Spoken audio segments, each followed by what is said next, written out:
Nearly 150 street meters are getting a topical makeover in Arlington. Town manager Sandy Puller told ACMi's James Milan on March 30th that the old meters have outlived their welcome.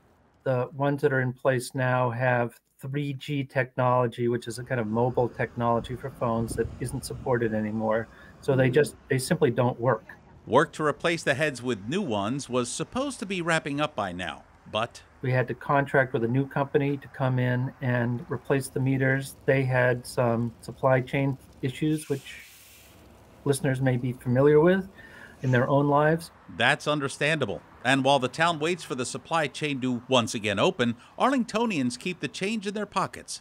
But there is a deadline. We are no longer enforcing collection of meters, at least until April 15th.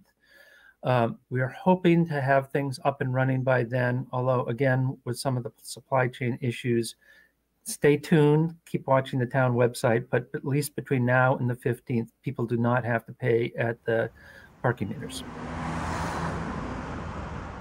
Now, this grace period only applies to the single-space street meters in these particular parking spots: Mass Ave between Franklin and Jason Streets, Broadway between Franklin and Webster Streets, Broadway Plaza at Alton Street, between Broadway and Belton, Medford and Court Streets, Peg Spengler Way, near the Unitarian Church.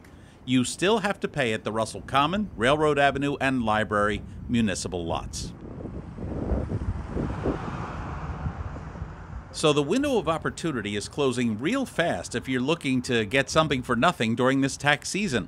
And there was one more point to make in James' interview with Mr. Puller. I can't remember what it was. It may be good news to many of our listeners that there's a couple more weeks of that to enjoy coming up. Can I just add, Jim? We're still enforcing the 4-hour limit. So even though you don't have to pay at a meter, you can't park all day.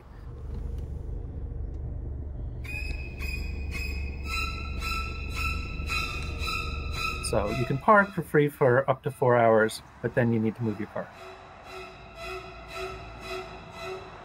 18 feet covered. Safe until 4:15. For ACMi News, I'm Jeff Barn.